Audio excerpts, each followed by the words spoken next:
Shalom, j'espère que tu es bien assis sur ta chaise. Nous allons parler maintenant de la puissance de l'esprit qui déplace des montagnes. Et ça, c'est important. Oui, ça existe. Ça existe. Parce qu'en réalité, lorsque nous voulons parler de l'univers, lorsque nous voulons parler de l'univers en général, n'est-ce pas? Nous savons qu'en réalité, nous venons tous de la même source, mais que nous n'avons pas tous la même vie. Ainsi, les animaux ont une vie différente des hommes, et les hommes eux-mêmes ont chacun une vie différente des uns des autres. C'est ce que nous pouvons voir. Il y a un courant philosophique qu'on appellera le courant matérialiste. Le courant matérialiste, n'est-ce pas, croit qu'il n'existe pas d'autre substance que la matière à la base de la création de la matière. Donc, qu'il n'y a pas d'autre substance que la matière à la base de la création de l'univers. La philosophie matérialiste rejette Dieu, rejette l'âme, rejette l'au-delà, rejette le monde spirituel. Et dans ce courant philosophique, l'univers fut créé par la matière. Donc, ce courant nous donne la raison du Big Bang, n'est-ce pas? Le Big Bang est le modèle cosmologique, le modèle cosmologique qui décrit l'origine et l'évolution de l'univers selon la philosophie selon cette philosophie qui est donc matérialiste. C'est une façon de voir les choses, c'est une façon d'expliquer de quelle source nous venons. Chacun, n'est-ce pas, on peut imaginer que l'homme est venu, n'est-ce pas, du singe, que le singe soit venu du lézard, que le lézard soit venu du crapaud, que le crapaud soit venu du poisson, que le poisson soit venu d'un être venu d'ailleurs. On peut imaginer toutes sortes de choses, mais ceci reste le courant matérialiste qui renie l'existence spirituelle qui crée le monde physique. Pourtant, il y a un courant philosophique aussi qu'on appelle le courant philosophique rationalisme, rationalisme, qui est une théorie, en fait, qui affirme que l'esprit humain, c'est-à-dire ton esprit, mon esprit, notre esprit, l'esprit humain possède des principes et des connaissances indépendantes de toute expérience, c'est-à-dire naturelles. Des connaissances et une puissance naturelle, n'est-ce pas? Bien que cette philosophie, cette seconde philosophie, la philosophie rationalisme, n'est-ce pas, n'explique aucune part la source universelle, ou bien la source humaine d'où tu viens, mais cette philosophie, cette seconde philosophie nous explique que notre esprit, nos esprits sont capables de faire bien des choses naturelles et surnaturelles. Il y a aussi ce qu'on appelle la philosophie de la croyance. La philosophie de la croyance croit en Dieu, n'est-ce pas? En un Dieu ou en plusieurs dieux. La philosophie de la croyance croit en l'existence de l'univers, croit en Dieu comme étant la source de l'univers et le créateur de l'humanité ou de l'univers également, n'est-ce pas?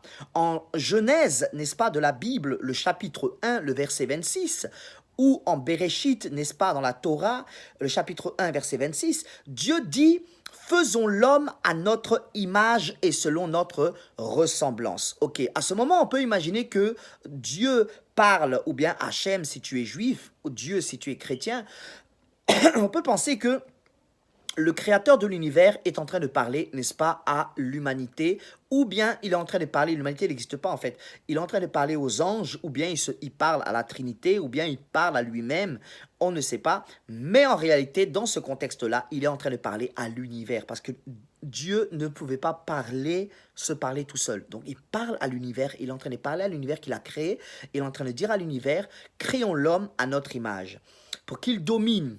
Pourquoi? Pour que l'homme puisse dominer. Dominer pourquoi? Dominer de quelle façon? Dominer de la façon spirituelle pour contrôler le monde physique comme lui, Dieu est aussi spirituel et qui nous donne la capacité spirituelle pour contrôler le monde physique. Dieu parle de l'univers qu'il a créé. Dieu parle plutôt à l'univers qu'il a créé. Le nom de ce premier homme en Genèse chapitre 1 verset 26, n'est-ce pas, ce premier homme qui est puissant spirituellement, qui est supérieur, qui est suprême, ce nom-là est Adam Kadom. Adam Kadom, qui veut dire être supérieur, n'est-ce pas? Adam Kadom n'est pas un homme physique, parce que vous allez voir qu'en Genèse 2 verset 7, Dieu créa l'homme, n'est-ce pas, en Genèse chapitre 2 verset 7, à partir de la poussière de la terre, et cet homme-là sera appelé Adam Arishon. Là, nous parlons là d'Adam Capdom. Pourquoi? Parce qu'il était un homme esprit, un homme spirituel, créé esprit, composé d'hypostase, ok, donc de présence divine, d'hypostase émanée de la lumière divine du Créateur. Un esprit puissant enveloppé de la présence universelle de Dieu, de la présence de l'univers de Dieu, n'est-ce pas? C'est ce que est, c'est ce que fut Adam Capdom, Capdom, ok? De quoi vais-je parler aujourd'hui? Je vais simplement te parler aujourd'hui de l'onction, ou plutôt de la puissance spirituelle de ton esprit qui déplace des montagnes, qui te permet de rentrer dans ta destinée et d'accomplir bien des choses par la puissance de la foi, ou si tu veux, selon le courant matérialiste qui est selon la puissance de l'attraction. N'est-ce pas? L'onction innée, c'est la première base de l'onction, c'est la première onction. L'onction innée. Nous voyons par exemple nous voyons par exemple en Yerméia, Yerméia qui est Jérémie chapitre 1 verset 5, Adam Capdom, ce premier homme, n'est-ce pas, spirituel, fut une représentation, n'est-ce pas, de l'univers créé. N'est-ce pas? C'est-à-dire que lui-même, en tant que esprit, il fut une représentation de l'univers tout entier. Et c'est Adam Capdom, n'est-ce pas? Nous voyons qu'en Jérémie chapitre 1, verset 5, Dieu dira au prophète Jérémie, n'est-ce pas? Avant que tu sois né, je te connaissais, je t'avais choisi, j'avais décidé que tu sois un prophète pour les nations. Ce qui veut dire quoi? Ce qui veut dire que Dieu nous connaît dès notre création. Avant notre création, nous avons une destinée. Avant que tu sois venu au monde, tu as une destinée. Tu es né pour quelque chose. Tu es né pour accomplir le bien et pour effacer le mal, n'est-ce pas? Cette source figurale, n'est-ce pas, qui est Adam Capdom, plonge ses racines dans la description de Cantique des Cantiques, chapitre 5, le verset 10 au verset 16. Dieu créa cet homme, Dieu nous créa, on va dire nous, on va dire toi, on va dire moi, Dieu nous créa esprit avec un univers spirituel autour de nous. Un univers spirituel individuel, ok? À chacun, n'est-ce pas? Semblable à la création ou à l'univers que nous voyons. C'est-à-dire que quand Dieu dit « créons l'homme à notre image », il parle à l'univers. Et donc, il est en train de créer dans ton monde spirituel, il te crée toi-même spirituel, tu es déjà une personne spirituelle, et il crée, n'est-ce pas, il te permet d'avoir toi-même un univers spirituel qui est individuel et qui est individuel à toi-même. N'est-ce pas? Physiquement, ce monde, l'univers est physique. Et ce monde physique, n'est-ce pas, existe dans ton spirituel personnel à toi déjà, en tant que personne personnelle. Et il existe encore, donc ça fait plusieurs mondes spirituels, il existe encore, n'est-ce pas, dans le monde spirituel global. L'onction innée ou la puissance spirituelle de ton esprit, cette puissance d'esprit supérieur, est une puissance qui est dotée d'intuition, d'inspiration, n'est-ce pas, qui est doté, n'est-ce pas, d'intuition, d'inspiration, de rêve, de volonté, de raison, de discernement. C'est cette force plus forte que la raison elle-même, que le raisonnement plutôt, plus forte que le raisonnement, puisque la raison en fait partie, n'est-ce pas, plus forte que le raisonnement. Cette puissance te permet, n'est-ce pas, de créer et de vivre ton propre univers personnel et individuel. C'est-à-dire que tu crées toi-même un monde, tu te crées toi-même un monde et tu commences à vivre dans ce monde-là. Tu commences à le réaliser. C'est-à-dire qu'il est dans le spirituel, mais tu l'amènes dans le physique. L'onction innée nous donne la capacité de créer notre univers et de le vivre. Si notre esprit est connecté à notre croyance, c'est-à-dire que tu crois que tu seras peintre, mais tu ne connais rien à la peinture, eh bien tu pourras devenir peintre. À cause que ton esprit est connecté à cette croyance. Donc, si notre esprit est connecté à ta croyance, n'est-ce pas, tu seras fusionné avec l'onction innée. C'est l'onction innée qui permettra ces choses. Et par la force de ton esprit et de tes simples pensées, tu attires à toi des situations et des circonstances, n'est-ce pas, des situations, n'est-ce pas, des circonstances et des événements compatibles avec tes objectifs. Penser au futur, n'est-ce pas, et le ramener dans le présent. Tu en as la capacité, ça te permet de réaliser, d'apporter la réalisation de tes pensées. C'est que lorsque tu penses à quelque chose et que tu amènes cette pensée qui est pour le futur dans le présent, des circonstances se mettront en place pour toi. La puissance de notre esprit, dont dépend la loi de l'attraction, n'est-ce pas, c'est l'onction innée. C'est cette puissance qui est l'onction innée. Tu as ta conscience et tu as ton inconscience. Ta conscience est une volonté qui est directe. Ton inconscience est une volonté indirecte ou sinon une volonté non choisie. Ton inconscience est un garage ou si tu veux, un bagage de souvenirs et de mémoires négatives, positives ou d'idées préconçues liées au paradigme. Le paradigme, n'est-ce pas, qui est formellement la conception que tu as par rapport à ton vécu, à ton expérience de la vie et à ce qu'on t'a dit aussi et à ce qu'on t'a appris, que ceci, tu peux le faire, mais cela, tu ne pourras pas le faire parce que c'est impossible, tu vois.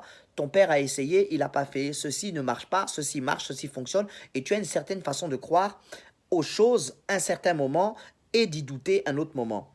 Tu as besoin de la foi pour que l'onction, n'est-ce pas, innée, puisse être activée parce qu'elle est en toi. Et cette onction peut te permettre de déplacer des montagnes. Cette présence peut te permettre, n'est-ce pas, d'attirer à toi selon la loi d'attraction ou selon la foi. Quand on parle de loi d'attraction, nous parlerons du courant philosophique matérialiste. Lorsque nous parlons de la foi, nous parlons du courant philosophique, n'est-ce pas, de la croyance. Quel que soit ce en quoi tu crois, tu es capable d'amener à l'existence des choses qui n'existent pas et de faire en sorte que ces choses puissent exister parce que tu te comportes selon les objectifs que tu as. C'est-à-dire que si tu penses à quelque chose et que cette pensée t'amène à y croire, tu fusionnes, n'est-ce pas, avec cette pensée. Qu'est-ce qui va se passer? À ce moment, tu dois changer ton comportement, adopter un comportement du présent pour le futur.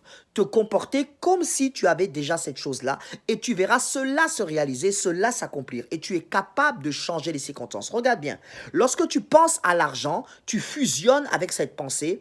Qu'est-ce qui se passe? Et tu amènes cette pensée à imaginer comme si tu l'avais déjà, cet argent dans ta main. Que va-t-il se produire? À ce moment, cet argent, tu vas forcément le recevoir peut-être même dans la même journée. C'est possible, ou peut-être le lendemain, peut-être une semaine après. Ça dépend, n'est-ce pas, ta disposition, n'est-ce pas, on va dire spirituelle, ou bien si tu veux, ta disposition d'esprit, n'est-ce pas? Donc, c'était simplement un petit cours que je te donne là sur l'onction, sur la puissance de ton esprit. L'esprit humain est rempli de capacités qui déplacent des montagnes. Tu n'as pas besoin de quelqu'un, tu n'as pas besoin d'un gourou, tu n'as pas besoin, n'est-ce pas, d'un magicien, tu n'as pas besoin de sortilèges, tu n'as pas besoin, n'est-ce pas, de grandes prières. Tu as besoin de comprendre que seule ta pensée peut déplacer des montagnes. Ton esprit est puissant. Il est plus puissant que le monde physique, il est plus puissant que tout ce qui existe. La difficulté qui est devant toi peut être déplacée simplement par la foi que tu as ou alors simplement par la pensée que tu as. Ta pensée est puissante. Tu as un esprit qui est puissant. Adam Capdom, c'est un homme spirituel qui est entouré d'un univers à lui-même propre. Cela veut dire quoi? Cela veut dire que l'onction innée est une présence divine, la présence divine, hein, ou bien si tu veux, la présence de l'univers autour de toi, n'est-ce pas, composé d'un univers que tu te formes toi-même, sachant que la conscience a une volonté qui n'est pas positive, qui n'est pas négative, mais que toi-même tu décides qu'elle soit. Mais c'est à cause de l'écoute de ton inconscience que cette conscience devient soit positive, soit négative. Tu dois refuser, n'est-ce pas, ta mémoire. Tu dois refuser ton inconscience et tu dois foncer dans ta conscience, tu dois foncer dans ton objectif, tu dois croire à ce que tu penses directement sans tourner à gauche, sans tourner à droite, sans écouter les voix contraires et tu verras que la difficulté va disparaître, la montagne va se déplacer, la guérison peut se produire, l'argent viendra, les portes s'ouvriront et ta vie ne sera plus jamais la même. Crois en cela et tu verras des choses s'accomplir, d'accord? Donc je suis Chris Kiss USA, je vous bénis, n'est-ce pas, vous tous qui êtes croyants, et je vous salue, vous tous qui êtes athées. Donc, soyez vraiment bénis, voyez la gloire d'Hachem dans votre vie et partage surtout cette vidéo. Et si tu as aimé, like, appuie sur le pouce bleu, like, partage en, n'est-ce pas, euh, enfin, tu sais quoi faire sur YouTube, ok? Que le meilleur puisse t'arriver. Je ferai bientôt d'autres vidéos vraiment plus explicites. Et ceci n'était qu'une introduction. Donc vraiment, nous allons agrandir cela, ok? Donc portez-vous bien. La première onction, la première puissance de l'esprit, c'est l'onction innée. C'est la présence innée. Tu es né avec une puissance. Tu as été créé avec une puissance depuis l'origine de la création du monde. Tu es puissant, tu es un esprit. Et tout ce qui est esprit est plus fort que le spirituel. Donc porte-toi bien, que ta réussite soit avec toi. Ton objectif d'entrepreneuriat est un objectif qui peut s'accomplir. Si tu y crois, tu vas y arriver. Ok, porte-toi bien. À très bientôt. À très bientôt, d'accord? À très bientôt, portez-vous bien. Pendant que je suis en train de parler, je vois une personne qui est née un 23 mars. Tu es né un 23 mars. Et je vois une personne qui est née un 22 mars. Et je vois vraiment le ciel en train de s'ouvrir. Quand je parle du ciel, je veux dire le monde spirituel. Je n'ai pas le temps de trop parler. Je n'ai pas le temps de trop parler, mais je vois un nom. Je vois Jessica. Je vois Jessica. Je vois Jessica. Mais en tout cas, ce qui est sûr, et je vois Naomi. Je vois Naomi aussi. Je vois Jessica, je vois Naomi, je vois Nadine. Il y a quelque chose qui est en train de se passer dans vos vies en ce moment. Je vois une personne qui s'appelle Kevin. Je vois une personne qui s'appelle oh, Kader. Il y a quelque chose qui va se passer Je ne peux pas vous en parler là parce que je dois arrêter la vidéo. Mais nous ferons une vidéo prochainement où nous allons donner des révélations et des visions. Et ça sera vraiment terrible. Je vois une personne qui va non, non, c'est fort, c'est fort, c'est fort, c'est fort. Quelque chose qui va se passer, quelque chose va se passer. Ok, donc je vous laisse. Passez une bonne soirée, une bonne journée. Je ne sais pas s'il fait jour, s'il fait nuit. En tout cas, par cette vidéo, j'espère qu'elle t'a fait du bien. Like, inscris-toi sur ma chaîne et tape sur le pouce bleu. Ok, merci. Bonne journée. Ok, bye bye. Chris Kiss, USA.